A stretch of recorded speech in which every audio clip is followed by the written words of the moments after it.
Slow Burn Media and Bill Huffman present Who Killed, a podcast that provides a voice for the voiceless. Authorities believe he is also tied to 3 other Ohio homicides. Jerry Ricciuti, WKBN 27 First News.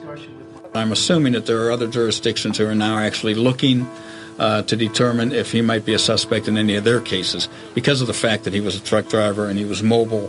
The Mahoning County Coroner's Office determined the cause of death as a homicide and sent items to the Ohio Bureau of Criminal Investigation. Prosecutors say a BCI analyst started taking a new look at unmatched DNA samples in 2017, including some sent in by local investigators to see where they would lead. Based upon her analysis and her findings, Samuel Legg III was identified as a possible match. All I can say is that based upon those interviews that were conducted last week, evidence was presented to the grand jury. Hello and welcome to this week's episode of Who Killed. I'm your host, Bill Huffman, and this is a Slow Burn Media, Evergreen Podcasts, and Killer Podcast production. On this week's episode, I will be covering a case that occurred just a short drive from where I broadcast, and one that remains unsolved to this day. I am talking about 14-year-old Angela Hicks and the circumstances surrounding her disappearance in the summer of 1990, as well as her connection to Samuel Legg III. Now, if you listened to last week's episode, I went into a bit of detail about the arrest of Samuel Legg and how he may have a connection to Angela Hicks. This case is an example of how you may not always know who you're sharing a house with. So I'm going to give you the nuts and bolts of Angela's disappearance and her connection to Samuel Legg. Now, Angela was last seen on July 21st, 1990. It was the following day when Nancy Legg, Angela's mother, notified police that her daughter was missing. Unfortunately, police didn't take the initial report as anything other than a runaway. Weeks went by without any sign of Angela, and police were finally beginning to think this may be a missing persons. But even as a search was ramping up, police shut it down, claiming Angela was just a runaway. Again, this all came to a climax on August 30th when 2 Mormon missionaries discovered Angela's naked body. Angela was part skeleton and part mummy at this point, and unfortunately she was naked and lying in the fetal position.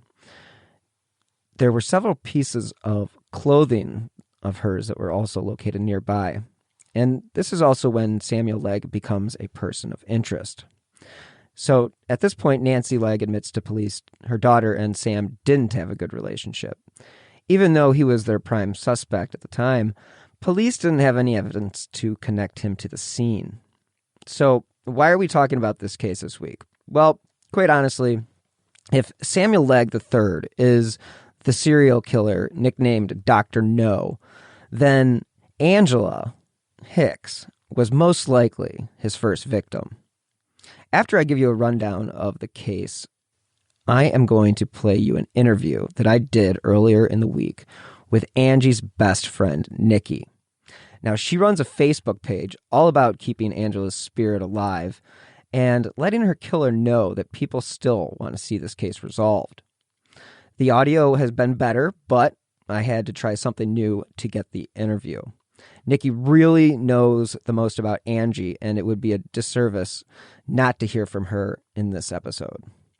So let's go back to Elyria on that Saturday, July 1990.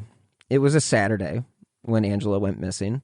The weather was somewhat of a cool 70-ish for late July. And again, there were also periods of rain throughout the day. The city of Elyria itself is a true melting pot of a community. At least it was in 1990, with a lot of German, Irish, and English calling it home. And the city is about a 30-minute drive from downtown Cleveland and a mere 20 minutes from Bay Village. Put a pin in that one. In 1990, the city's population sat close to 60,000, and the median household income was $26,000 per year. and 12% of the population sat under the poverty line. On the evening of July 21st, Angela had been with her 21-year-old stepfather, Samuel Legg, when she was last seen. Legg told police that she left the apartment in black shorts, but Angela's mother later found those shorts in a drawer. As I mentioned in the timeline, it was 5 weeks later on August 30th when her body was discovered near Midway Mall. Now, some evidence at the scene suggested that Angela was possibly killed inside her family's apartment and carried to the woods in a duffel bag. And newspapers reported at the time Legg was one of the last people to see Hicks alive prior to her death. And according to an article from September of 1990 in the Chronicle-Telegram, about a week after her daughter's body was identified, Angela's mom told the paper her daughter had written in her diary about her desire to kill her stepfather. Her mother said the writing came after a family argument earlier in that year. She goes on to say that she and her husband, Sam, were having a fight when Angela did what any girl would do and tried to intervene. Now, this led to Sam slapping Angela in the face. Red flag. You'd think her mother would have thought this to be something of great evidence, but she mistakenly never gave it to police and instead threw it out. She told the paper she disliked what she wrote and wanted her daughter to change her ways when she returned. I mentioned earlier the serial killer nicknamed Dr. No. Some people believe this to be Samuel Legg III.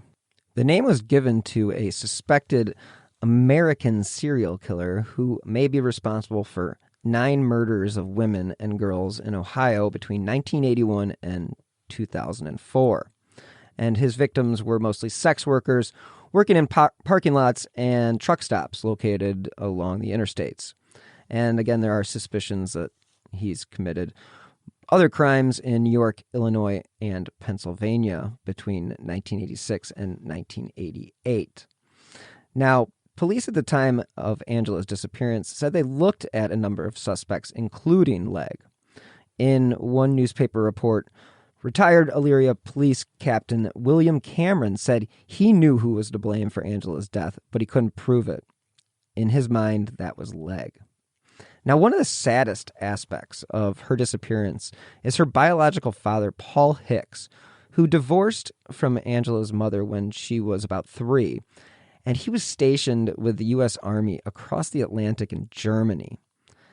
The helplessness he must have felt is unimaginable. He told the Medina Gazette in 2019, quote, "Angie had stayed with me the summer in '89. I took her crappie fishing. We rolled all summer on my motorcycle. We spent the whole summer on the back of that bike. We went everywhere." Now again, the prime suspect, Samuel Legg, came into Angela's life when he met her mother, Nancy, in Elyria. And according to various reports, it was soon after the wedding when Legg and his new wife, basically, the relationship already started to go south. There was a significant age gap, so I'm sure there were maturity issues, and he was also a pathological liar, so not a real good mix. And again, Nancy was 28 and Sam was 21, so needless to say, there was a disparity between maturity levels. And again, you know, the first time Sam was arrested was about a year before Angie went missing. And, you know, you think about what happens between 1989 when he gets arrested for petty theft and then becomes the prime suspect in the disappearance of his stepdaughter. That's quite a drastic leap in crimes. So, you know, it's not hard to imagine that he is the guy responsible. And it was during the investigation that Legg had told police that the girl was very dramatic and most likely ran away from home. But, you know, Nancy and their friends questioned his claims. And again, this was all harder to believe since Angela didn't take any of her shoes or clothes with her. So the idea that she ran away is kind of asinine, to be honest. And to think that the police didn't believe that she was a missing child opposed to a runaway seems to be a huge mistake by the police. But again, that was 30 years ago, 31 years ago, and I'm not going to blame them for or their lack of action, but it is one of those things that you really kind of look at and say, okay, you have this guy who's 21 with a 14-year-old stepdaughter and his wife's 28. Lots of red flags come up with just that scenario.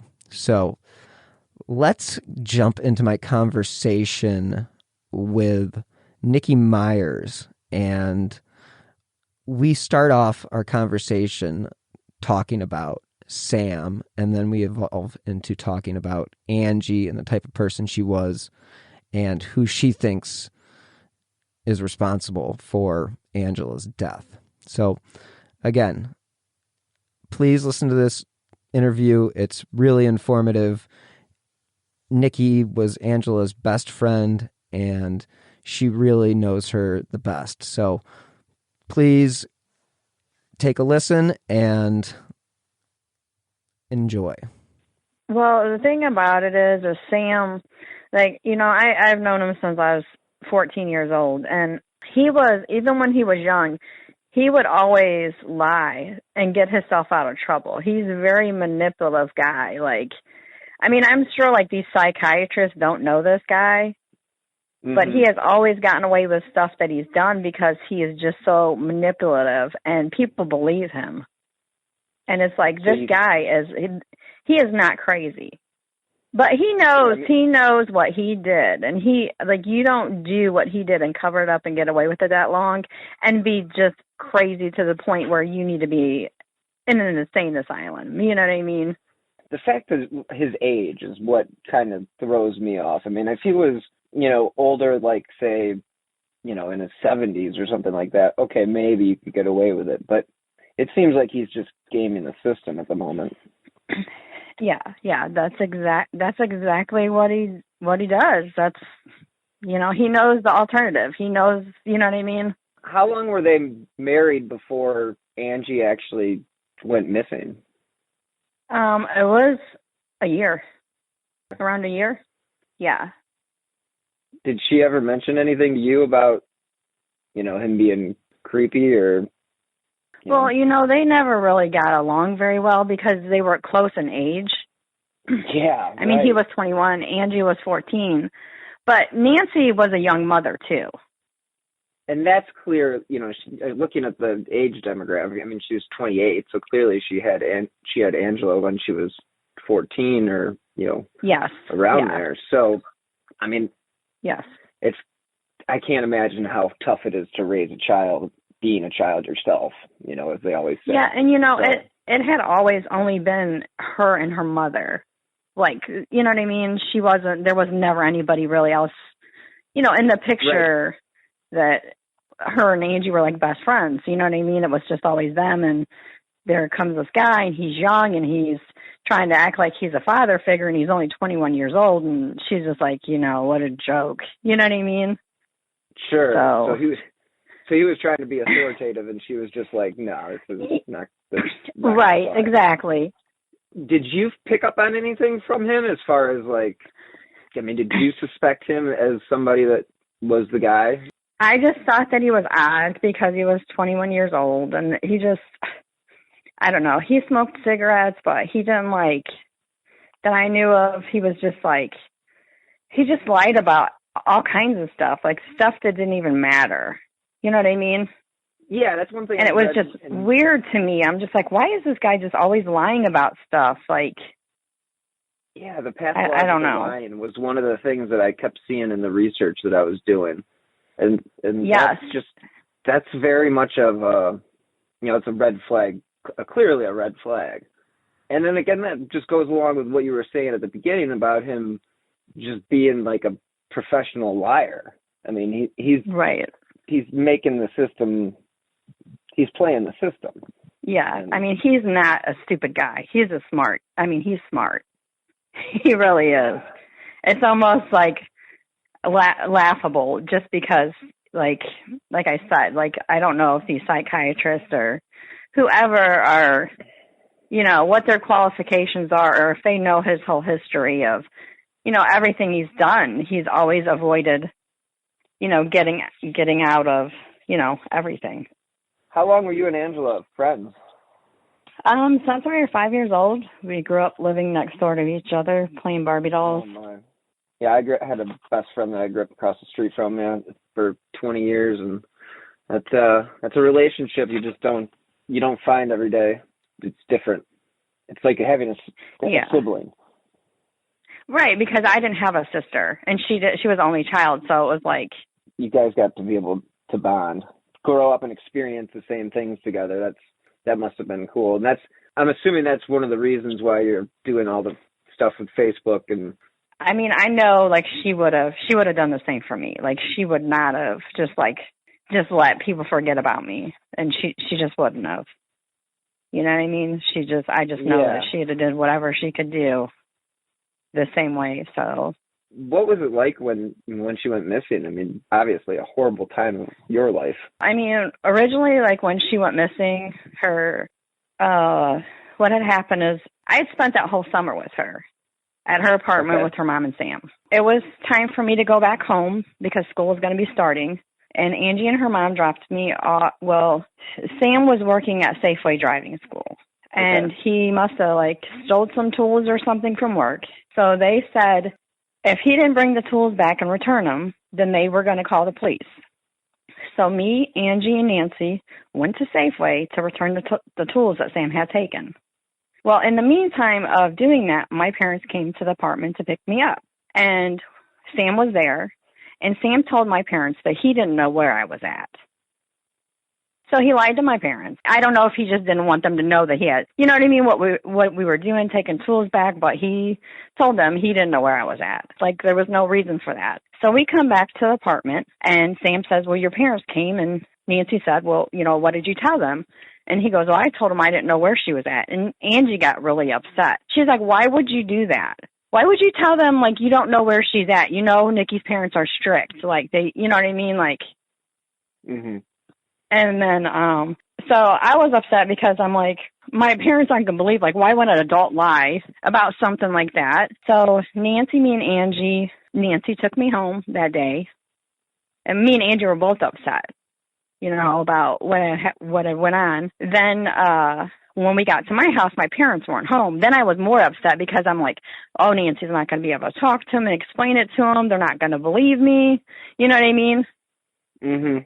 So I was worried about that. So, you know, they dropped me off, and that was the last time that I seen Angie. So the next day, a girl down the street was having a graduation party, and Angie was supposed to come over to my house for that, and we were going to go to the graduation party. Well, I hadn't heard from her, but I had went down to help Tracy set up for her graduation party. And I figured, you know, Angie would either call the house or she would, you know, just come over and get dropped off. Sure. But so Angie never showed up. She never came or whatever. And I just thought, well, she probably got grounded because her and Sam probably got into an argument about him lying on me to my parents. That was my thought. And I want to say, I don't know if it was later on that evening or the next morning. Now, I can't remember exactly because, you know, it has been almost 31 years. But either that evening or the next morning, her mom had called and asked me if I had seen Angie. And I said, no. She was supposed to come over here for this graduation party, and she never showed up. So that's when everything started to, you know, unfold as far as, like, where she was at and, you know, what had happened. Let's take a moment to hear from this week's sponsor, Best Fiends. Let me tell you about Best Fiends. It's this great puzzle game you play right on your mobile phone. As a true crime podcaster, I spend a lot of time researching pretty dark subjects, and sometimes I need a pick-me-up.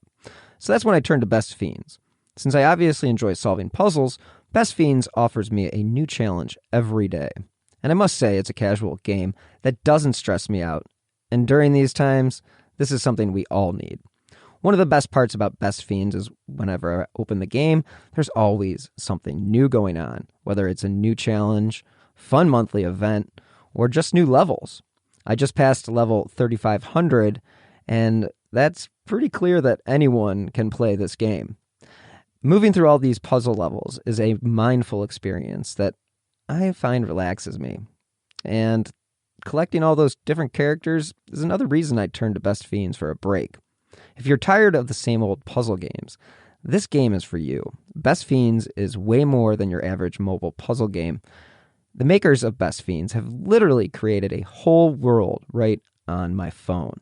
The music is awesome, it's bright, and it's colorful, and it has great graphics. I have a favorite character. His name's Temper. He may be small, but he is mighty, and he's really helped me through this journey. Trust me, you don't want to miss out on this game. So join me and millions of people who are already playing this fun puzzle game. Download Best Fiends for free on the Apple App Store or Google Play today. That's friends without the R, Best Fiends. All right, we're back. Now, I read that she was first thought to have been a runaway. Did you think that? Nope. Absolutely not. Nope. Yeah. And that's the big thing is that summer or that year, Angie had moved across town to Rosewood Apartments. She had made some friends during school that year, and they were acquaintances, people that she knew, but it wasn't people she really knew. So a lot of these kids were saying, oh, I seen her, oh, this and this and that. So the police were taking it as, oh, she just ran away. And I'm like, no, you don't understand, because me and her always made a pact. If we ever run away, we're coming to get each other. Like, you know what I mean? Like, I remember doing that. I know that. Yep. Right. I knew, like, she would not have done that and not have got a hold of me. Like, I knew it. And I'm like, no, you know, that's not true. There's no way. And then Nancy had asked me to come over to the apartment because I had been there the whole summer. We shared each other's clothes to see if I seen anything that was missing or whatever. And, you know, as soon as I went in the apartment and, you know, I checked her bedroom, I knew that, like, there's no way. There was no way. Nothing was gone. Like, I literally went through her drawers, went through everything, like, looking to see, like, what shoes were there, what was gone, and all of her shoes were there. And as soon as I knew all of her shoes were there, I knew she didn't leave that apartment. Because it was summertime. Rosewood, where she lived at, the parking lot was blacktop. So there's no way in the heat is she walking out the door in blacktop with no shoes on. So I knew right then when all her stuff was there. And she always would do her hair and do her makeup before she left. And I'm like, if she's running away, she's taking her makeup and her hair stuff. She's not going anywhere without her hair done or her curling iron. Believe that. You know what I mean? Mm-hmm. So I knew, like, right away, like she didn't run away. And, you know, I told the police that, you know, she didn't run away. There's no way. So how long do you think it took the police to start treating it like a missing persons case? Well, I think they started treating it like a missing persons case when they found her body. Jeez. So they didn't even have search parties or anything for her? They did have a search party set up. I think it was called the April Foundation. Okay. But there was a big old thing about that they were trying to say that these people were trying to extort money from the community because, you know, they had the Red Cross there and there were searchers out searching, and they had searched one part of Elyria. They had searched one side of town that Angie lived on, and they were getting ready to search the other side of town, and the police shut them down. They said, she's not missing, she's a runaway, and they shut them down. Wow. And, yeah, and then I don't know how many more weeks, maybe 2 weeks or something like that, then they found her body on the other side of town. I'm assuming that was the worst day of your life. I woke up and I was just like, it was like daylight, and I knew it was a school day. Mm-hmm. And my mom came in my room and I was like, what time is it? And she says, well, honey, I didn't wake you up for school this morning. Yeah, I want to talk to you. And she sat on my bed and just told me, she's like, well, I just wanted you to know I didn't want you to find out at school. You know, they found a body over by the Midway Mall. And she's like, they're not sure if it's Angie or not, but I didn't want you to find out in school. So. Oh, man, I'm sorry. That's terrible. Yeah. Yeah. So that's kind of how I found out, but like I said, and then it came out in the newspaper, that the police were like 99% sure that it wasn't her because these were bones of Indian descent. And Angie's mom said, well, you better check the dental records because Angie is part Cherokee Indian. And it ended up being her. This just sounds like dropping the ball every chance they got. Back then, I don't think they were probably really equipped with, the technology and stuff that they had. But, as far as keeping your story out there and stuff like that, I do blame them for some of that because I feel like it kind of was like a big black mark, that happened, and they kind of wanted to sweep it under the rug because that didn't happen around there. You know what I mean? Like, girls don't get kidnapped and murdered in most suburbs. Just right. Just be honest. And I can understand a city wanting to move it away from that, but I also feel like there needs to be some sense of we're also moving towards justice, because if that's not reached, then how is the city ever really going to heal? Yeah, and, it was, like I said, it was pretty, because you had kids that she went to school with on the west side of Elyria and the north side where she ended up, her, that one part of that one school year. So it was a mix of, kids our age from both sides of town. And it was just like, if my parents weren't strict before, they were really strict after then, Ugh, I can't even imagine what your life must have been like after that. Oh, yes. Believe me, I still am. Like, you carried it on. I'm sure that's something that you will forever live with. And I'm sure having kids of your own is also another driving force of keeping this out there, because if it's just something that you would want somebody to do for you, or it's just seems to be the right thing. You've been featured in a few articles and stuff like that, and you just seem to be the voice of Angela at this point in time. I've tried to, because I know for her mom, she was a young mother and she blames herself so much. Mm-hmm. She just blames herself that she let this guy into their life and she trusted him, and you know what I mean? And I understand that, like, that's never going to go away. And it's just like at times she's able to, at times I feel bad for bringing it up because, she had come to a place where she's able to function. She's never been in a relationship since. She's been alone. To like keep rehashing it for her, I know at times it's hard. Not that I think she had just kind of settled, like, they're never going to be able to prove it. They're never going to be able to, like, I have to accept that. And like, I, you know what I mean? Like, I couldn't.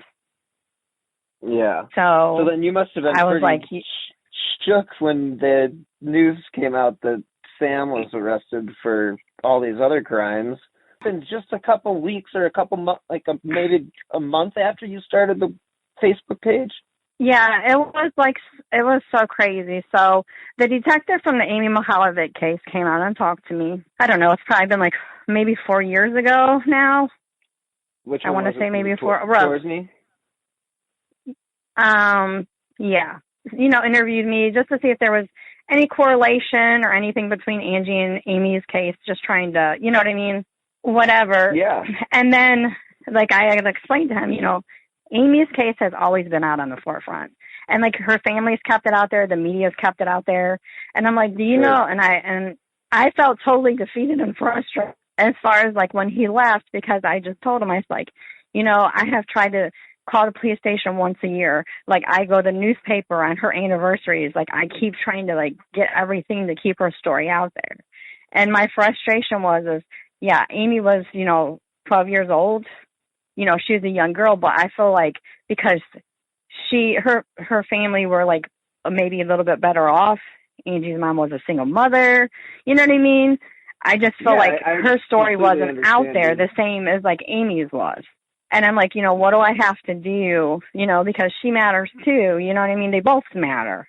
I felt a little defeated, like, after he left, but I was glad I was able to talk to him and give him any insight I had to, like, as far as whatever about, what I thought about Amy's case or whatnot. Then like I said, time had went on, and because over the years, like I have a stack of papers where I have went out and I have searched him. I have followed him to the end of the earth, where he's lived, who he's been married to, everything about him. Because yes, the police kept telling me, we don't have enough evidence. We need something, we need something to happen to bring it to light. Like there has to be something. So I would track him on what city he lived in, Google any of his records, anything he'd been arrested for, everything. And that's been over this time span that I've done. So I knew where he lived. I knew his address. I know businesses that he owned. Like you know what I mean? Like sure. You kind of just trying to do like, trying to figure out like something that would bring to light if he had been in any trouble with anything else that was the same, to bring it back up. For probably a year and a half, like I took a break on it because I was just like, like I said, I was feeling like defeated about it, and the Amy Mihaljevic Lake Erie murder thing, and then all of a sudden I see the same detective that was at my house on TV, and I'm just like, oh my gosh, what's his name, and then Angie's thing comes on the screen, and I just started crying. I'm not even gonna lie about it. I just started crying because I was just so happy, like her face was back out there again. You know what I mean? And so then like after that, it might have been a day or 2 days later, I was like, you know what? I'm gonna make her Facebook page. Like I got to get this back out there again. Like I can't stop. I don't even think it was a week later. And my mom calls me from Florida because I hadn't watched the news that day, and she's like, Nikki, they got him. And I'm like, they got who? She's like, they got Sam. And I'm like, for what? She's like, he's killed all these women, honey. He's going to go to jail. And I'm just like, what are you even talking about?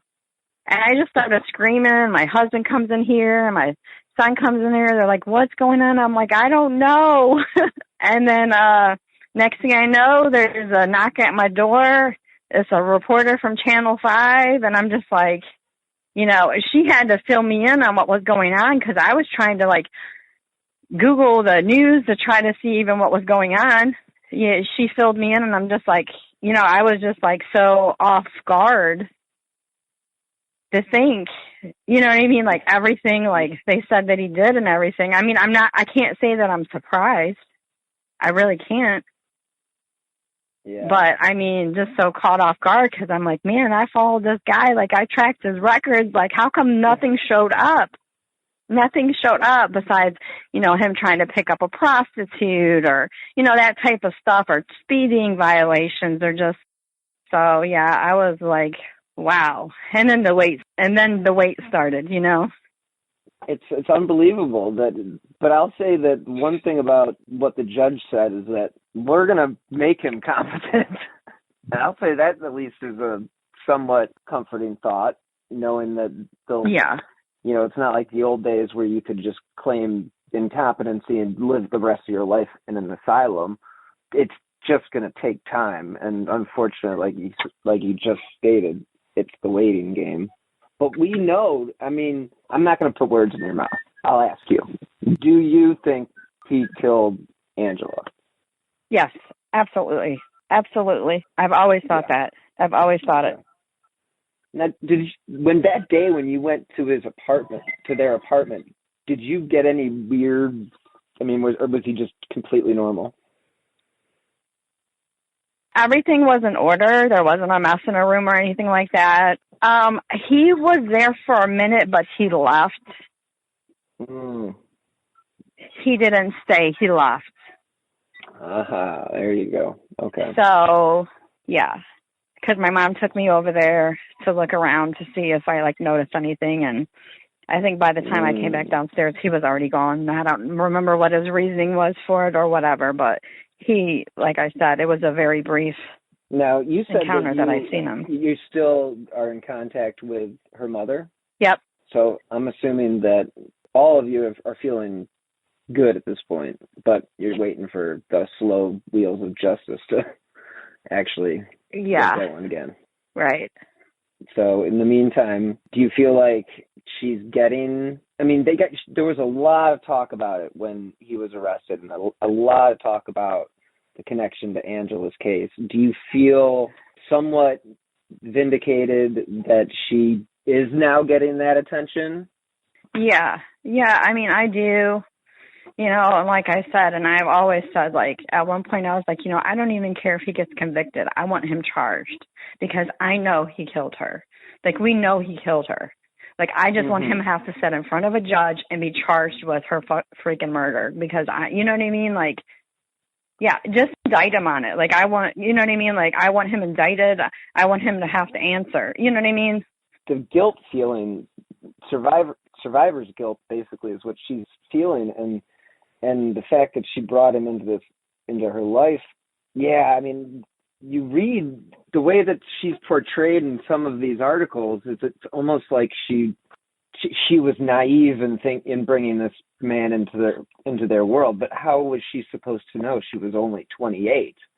And what would you say to that? Would you say that? You said she's been torn up over it for years. And she's finally now come to grips with. Yeah, like I said, she's been alone since. She's doesn't trust people. She just, you know what I mean? It's really sad. Like I said, Angie was her only child, and they were good friends. They did everything together, growing up. You know what I mean? Because her age when she had her, so. Sure. They probably spent more time together than the average mother-daughter. Right. And she was honest with her mom. Her and her mom had a relationship where, a lot of people would say, oh, well, I can't believe her mom would do that. Angie smoked cigarettes, and her mom caught her smoking cigarettes. She was a teenager, and her mom said, if you're going to smoke, or whatever, then you're going to do it responsibly because I don't want you catching something on fire, trying to sneak something or whatever. She goes, I know I can't be around you all the time, and I'm not going to stop you if you're going to do it, and I don't like it, but, I don't want you burning something down or sneaking. Like, I want you to be honest with me about it. Sure. But, that was the type of relationship that they had, that Angie could tell her mother that, and she wouldn't, you know what I mean? Like, I don't know how to explain it. Like, no, it sounds like she's going to do it, then, right. And that was the type of relationship that they had.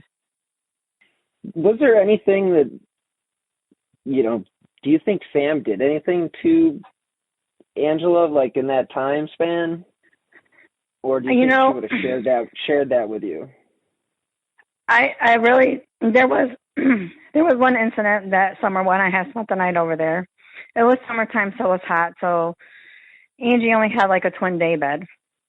So we would put a blanket on the floor and lay down and go to sleep. And so we would be in a t-shirt and underwear. And one night we lay down on the floor, and when we woke up, the bedroom door was open.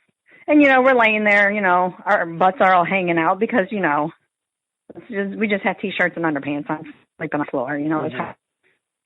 And Nancy had gotten up, and she had said something because the door was wide open. And she said, hey, guys, keep this door shut. You guys' butts are all hanging out.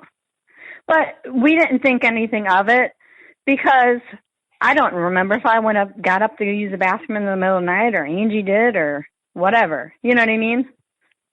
Sure. So that was one thing that had happened.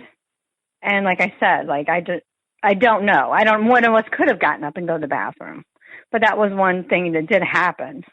You know what I mean? So I don't know if he had opened the door.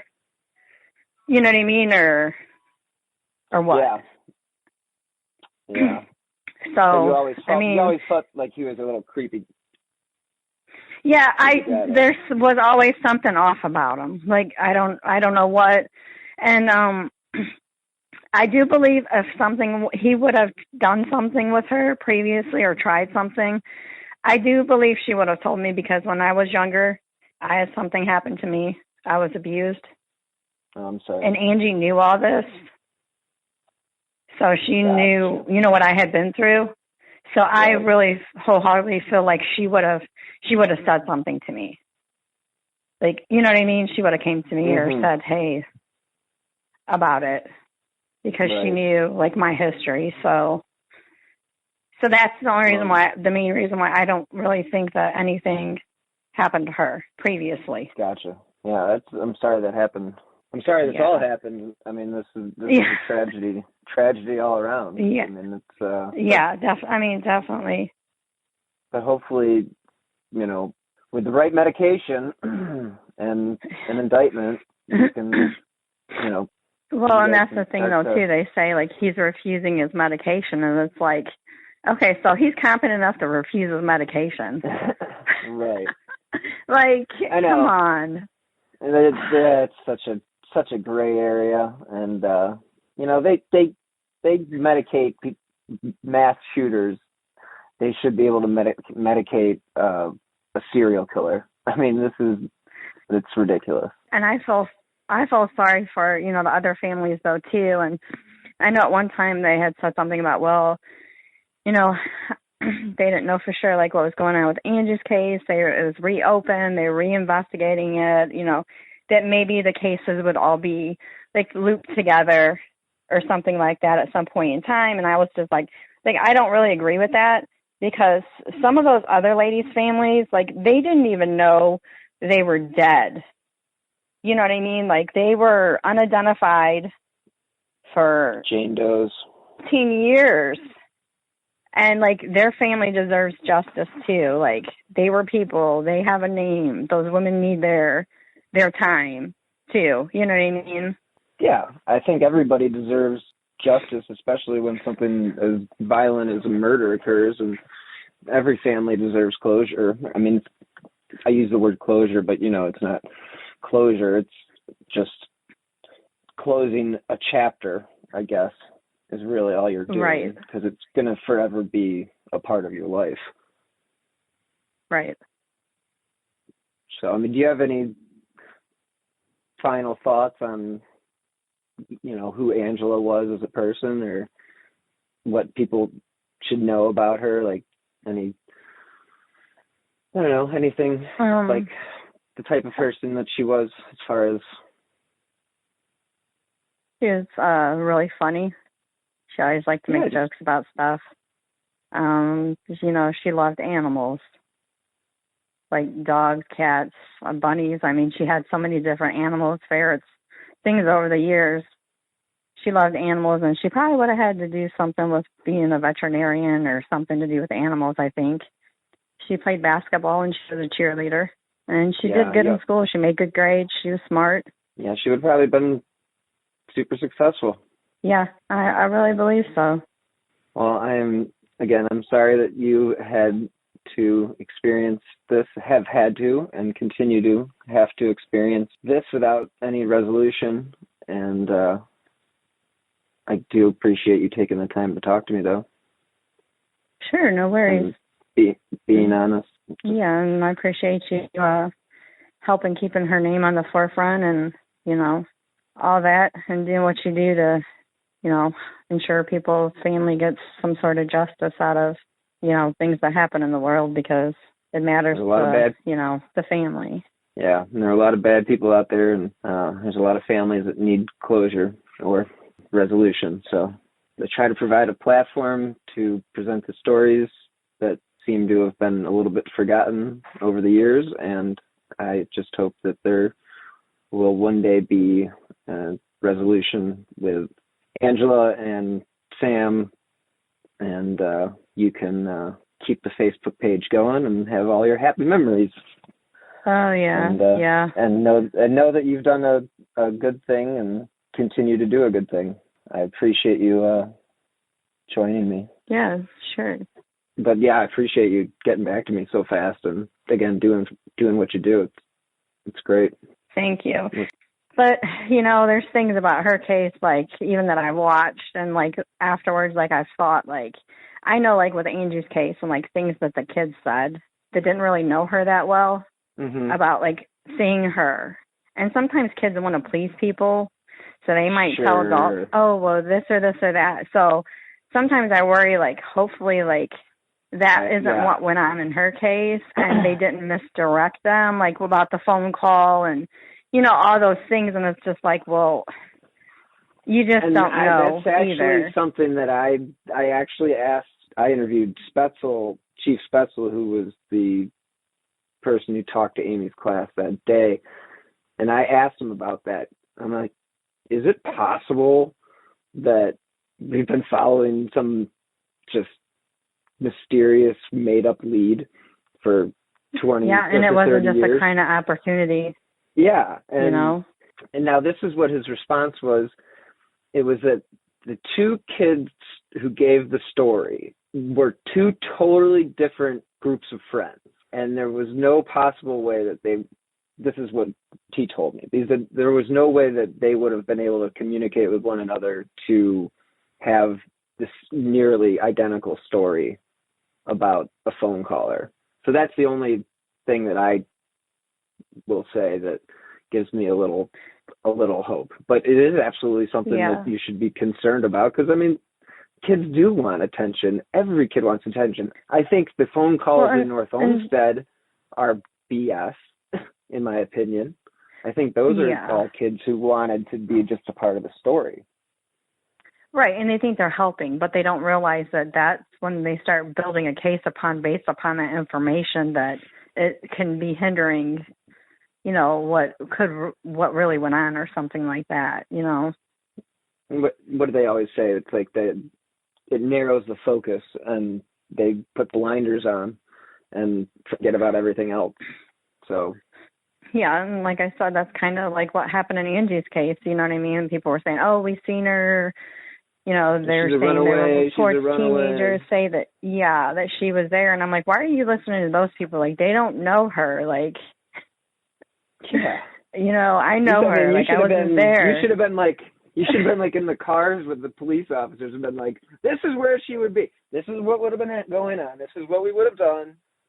Yeah, they should have interrogated you for like 2 days. Not like. Yeah, I mean, they did question me a lot, but it was stuff about, you know, oh, you know, was it true you guys was drinking wine coolers this one time? And just stuff like I felt it was like trying to put her in a bad light. Like she was like a delinquent. And I'm like, no, she is not a delinquent. She's a teenager, just like everybody else. She's not a delinquent.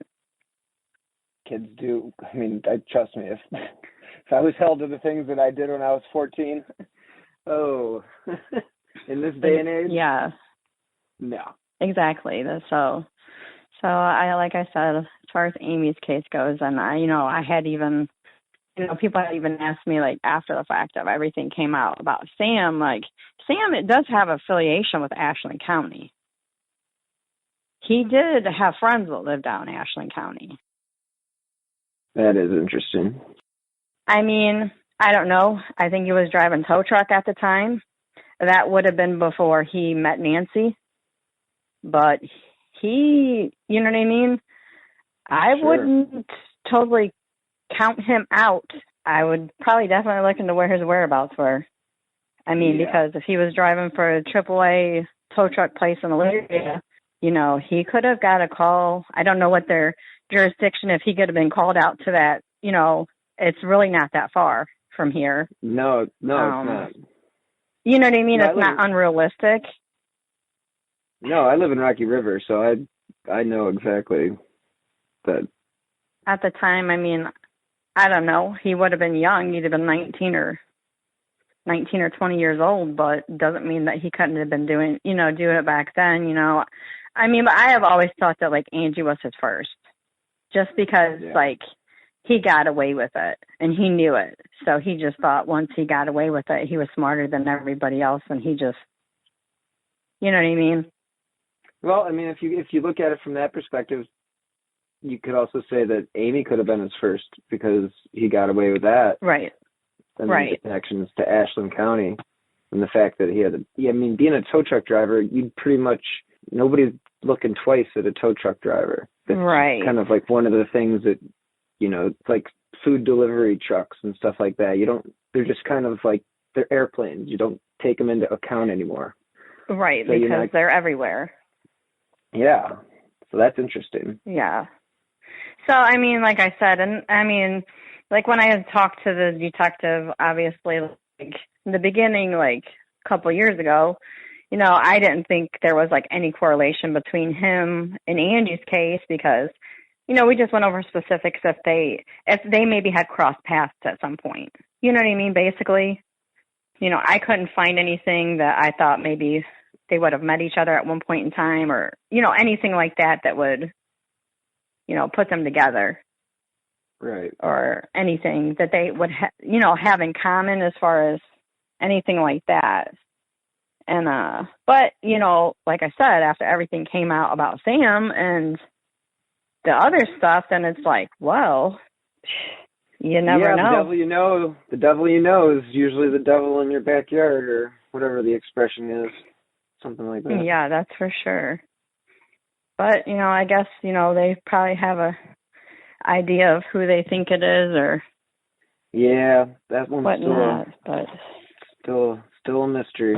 And I hate it because at the end of this holding pattern where you just kind of have to wait for technology or information to catch up. Yeah. Well, I mean, I guess if it was him, they do have his DNA, so if they've got partial, you know what I mean, on her end or something, then I think maybe it probably would have shown that there was some correlation, I would think. Right. Maybe, so I don't know if they thought to even run it, you know what I mean?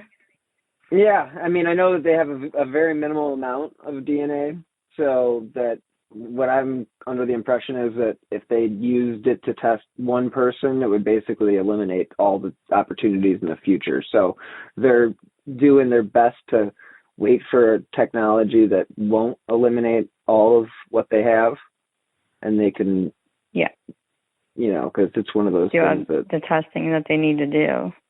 Yeah, they want to. They kind of want to know before they. But again, just like Angela's case, 31 years later, you know, 30 years. It's hard to imagine. I don't know what all evidence they have in her case and stuff. I know I used to call down there, you know, and I would be watching the forensic stuff, and I'd be like, I know you have evidence. Like, there's got to be something you can test, you know. And they would be like, well, there's not anything. And then there was like, there wasn't funding. And I'm just like, what do you mean? Like, you know, it was always like, well, we have to get, you know, something else basically.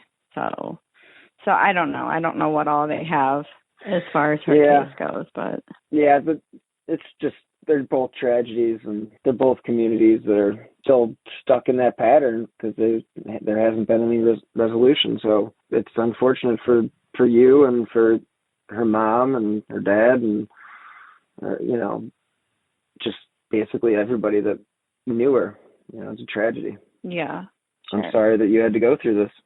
Sure. Have a good day. Thank you. You as well. Thanks. Bye-bye. Bye-bye. Thank you so much to Nikki Myers for taking time out of her busy schedule to join me this week to discuss the case of Angela Hicks. Her Facebook page is titled Angela Hicks, 1990, Unsolved Murder Not Forgotten. There are a lot of great pictures of Angela growing up and a lot of, you know, happy times. And thank you guys, the listeners, for tuning in this week. As a reminder, I drop new episodes of Who Killed every Friday, wherever you get your favorite podcasts. I will be dropping a new season of my Passion Case eventually, so look for new episodes on Tuesdays once the new season launches. Anyone with information about Angie Hicks' murder is encouraged to contact the Elyria Police Department tip line at 440-322-7264. As always, if you enjoy this podcast and my other shows, you can help support the shows directly by clicking on the link in the show notes, or you can also contribute to the show via the Venmo app with my username @Bill-Huffman-3. Every contribution, big or small, helps keep these slow burn podcasts running. You can also help support the show by leaving a 5-star review wherever you listen to your favorite shows. Again, those 5 stars do help keep the cases that I cover in the spotlight. Now, if you'd like to stay up to date on the cases that I have covered, as well as the new cases I have coming in the pipeline, please follow me on Twitter @BillHuffman3. Again, thanks so much for listening. Thanks to Nikki Myers for taking time out of her schedule. And until next time, be healthy and stay safe.